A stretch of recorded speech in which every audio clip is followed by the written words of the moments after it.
Welcome to another episode of GUI Challenges, where I build interfaces my way and then I challenge you to do it your way. Because with our creative minds combined, we're going to find multiple ways to solve these interfaces and expand the diversity of our skills. Cue in that intro.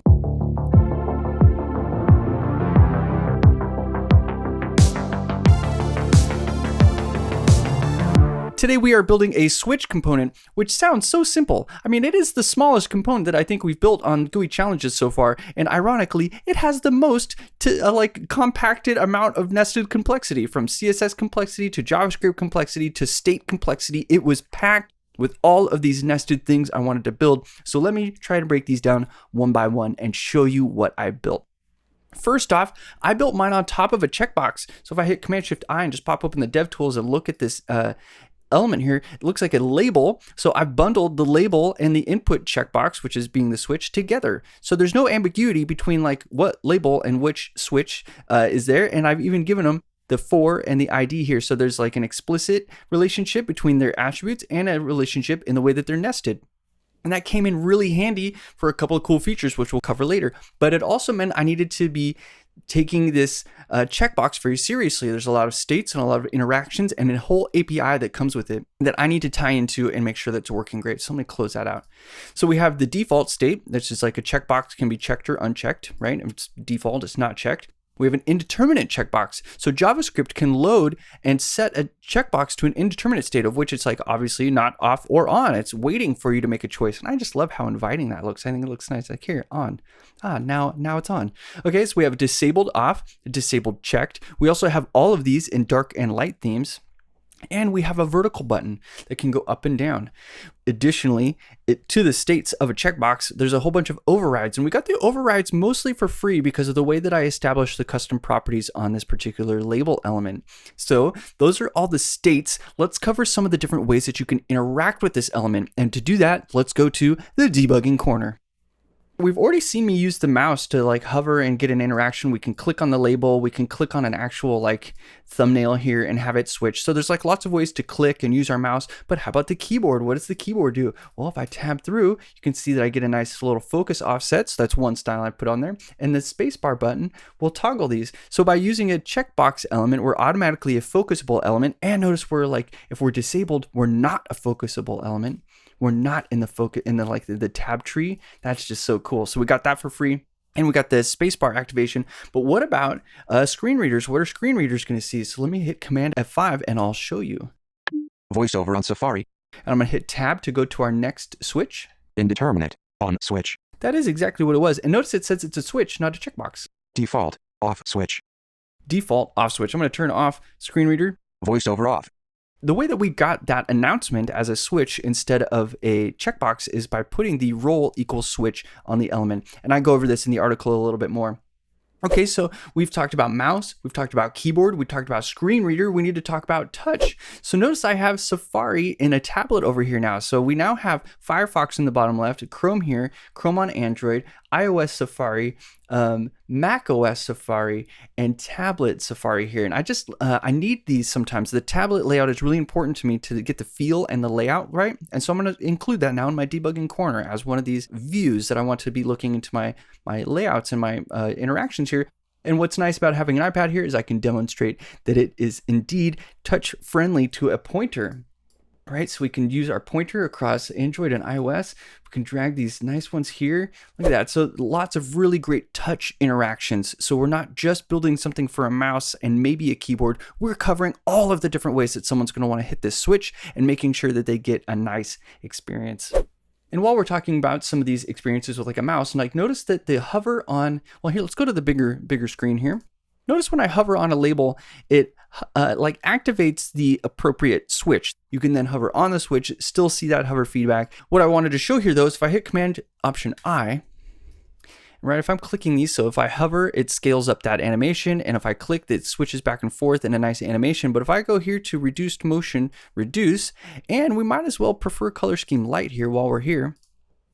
Now if I hover, look at that, I get an instant scale up. So I'm still providing the feedback that that's the appropriate switch for this interactive element. And if I hit the button, I get an instant switch back and forth. So there's no motion, but I do animate the color there. See how the color is still animating? And I think that's nice. That's just really good visual support, even if someone has reduced motion requests, that we're building a really robust, very feedback-oriented switch, right? Okay, cool stuff. I also want to showcase how this supports right to left. So if I pop up in here, I can go to the direction and set right to left and hit enter. And I want to point out some really important things. Let's actually look at left to right before we go do that.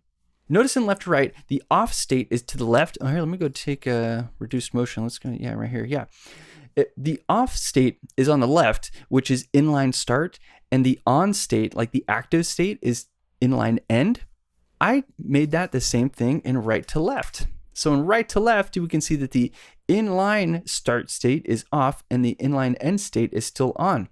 Nice, right? So these are some of the considerations that I had to think about when building something right to left, and left to right is like, where should the thumb be and what sort of interaction am I looking for here? But also I like in the right to left, we got this like swap of sides for free just by using Flexbox. And check this out. If I go over to the code, let's pop up in here to the head section. I'm going to get rid of the JavaScript. I'm going to get rid of the CSS and reload. What we have is a still working switch. The default switch works, indeterminate still works, disabled, the vertical switch doesn't really look any different, but it's still a switch nonetheless. And I think that's really interesting. And if we bring the styles back in, all we really do is change the way that that whole interaction looks. It's like this complete visual upgrade. Now the JavaScript, oh, and here, let's just see, look, I can't click and drag this anymore. The JavaScript is entirely to add that drag interaction. So now I can drag this button back and forth. So I liked the way that layered in. We have this solid semantic HTML set that represents a toggleable, state.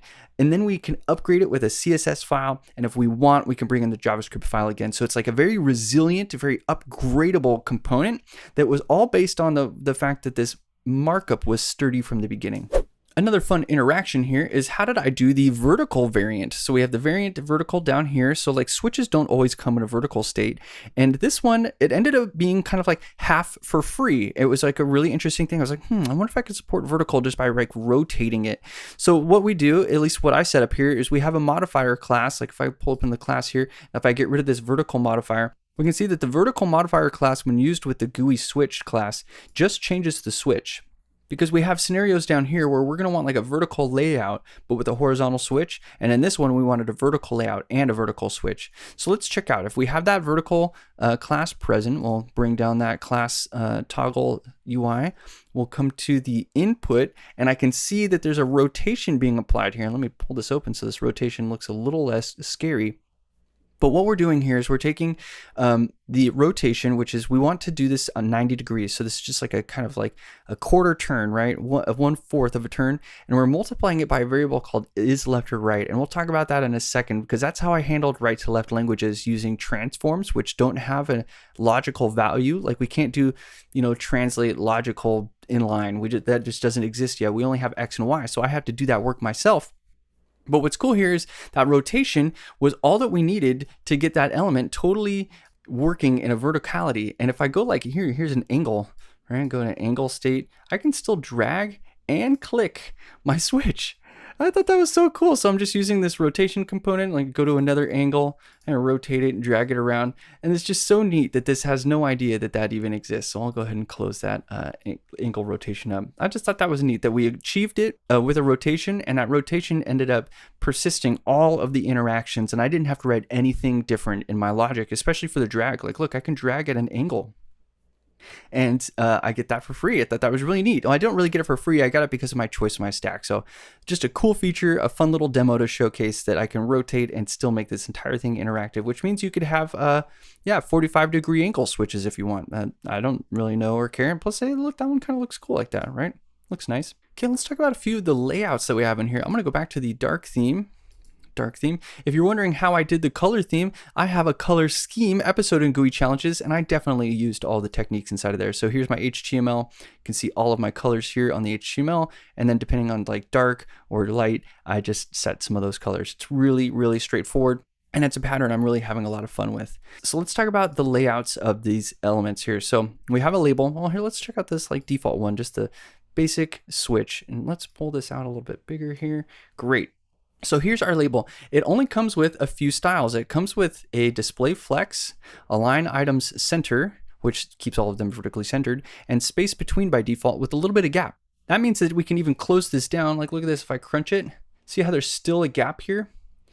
There's still a little gap right there. So these things will never touch, but they'll also spread into the space if they're made available. And I think that's just because most of the switches that I see have a layout like this. And so that's the default layout. And that's why I show in the overrides that you can stack them, you can put them at the end, you can do all sorts of different combinations. You're in control of that Flexbox layout. And you should feel empowered to sort of pop this open, change directions, right? So here's everything stacked, here's everything in the regular direction, and then you can change some of the alignments if you want. So it's all overridable with just some additional CSS. Now the layout here for this actual switch was really cool too. So this is using grid. We can see our grid layout here. I'm gonna go ahead and turn that on. Let's turn on the flex one too, just because this is all gonna look really cool.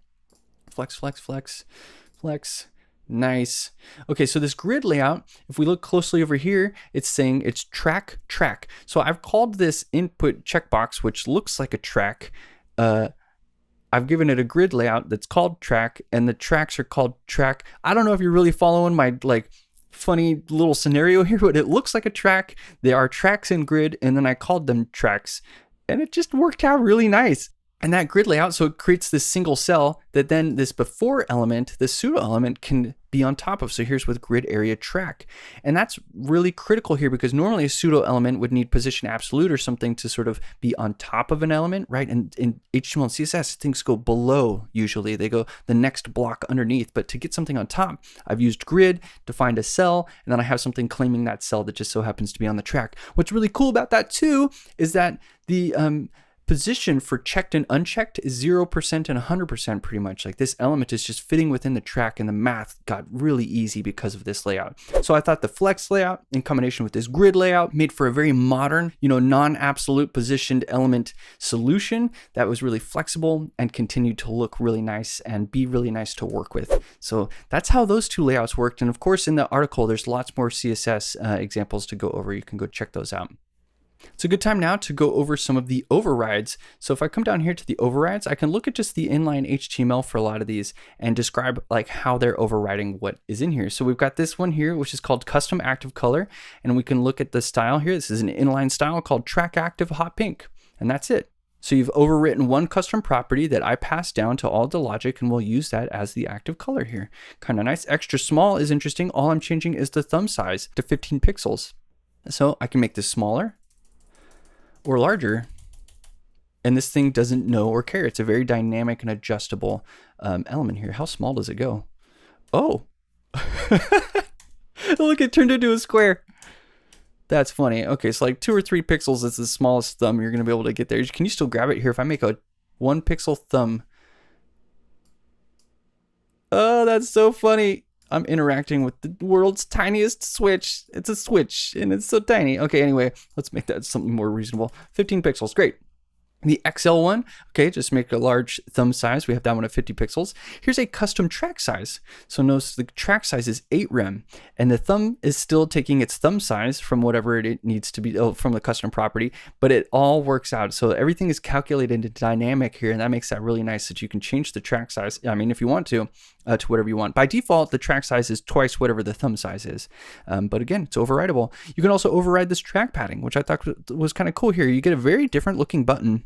And in this case, I made it so that the button track area fit that hover highlight really well.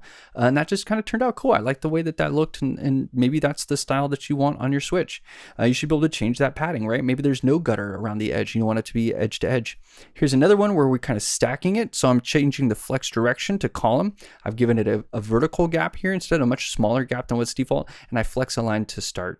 This other one here, we have display justify content flex end. So that's how we're getting it to align to the end. It's also taking that whole chunk of content and moving it over. Here's our label. So right, this is the only one that has a wrapper element. This label is then using flex direction column, flex content flex start, and then it's setting to inactive and active colors. So it's overriding the different track colors. So that's why we have off is red, that's the inactive color, and the active color is lime. And we're getting this sort of on and off switch with red and green with just a few overrides. Look, that's just a few overrides. And the label, since it's set to vertical, it has these 2 different labels on top and bottom, and they're centered and they're wrapping, and it just doesn't know. Flexbox is just really powerful and a great way to lay those out.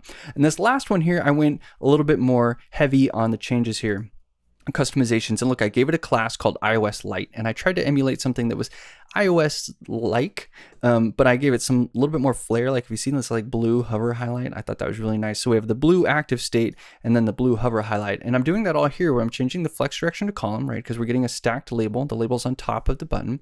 We have a small gap. We're again aligning items to flex start. And then we're just setting some of these custom properties, an active track, an inactive track. We're setting the thumb size, the thumb color, and the thumb highlight. And we're getting that sort of blue highlight over top of a white switch that has a blue active state with just 5 overrides and like some custom layout. And I thought that worked out really nice. So that's how the overrides work.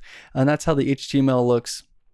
And I think we got to cover some of the JavaScript, don't we? We have to look at some JavaScript. Okay, follow me over to my code editor. We go find all the elements with the class GUI switch. We create a map for them because we're going to stash each of these switches as a key in this map and then cache a bunch of values like the width and the height of the different custom items that have been put on there. So we're stashing all these dynamic attributes of these switches into cache, into this state. Well, just into this like switches map here. And then we use that very often like through the drag and stuff like that. Like right here, if we look at this element here and we watch its input right here, and as I drag, see how the thumb position is being written constantly, and the transition duration is set to 0. That's so that while we're dragging, we're not getting any interpolation. We don't want to like ease our way through the drag. We want to feel very attached to that element. And the thumb position is rounding those things to absolute whole numbers.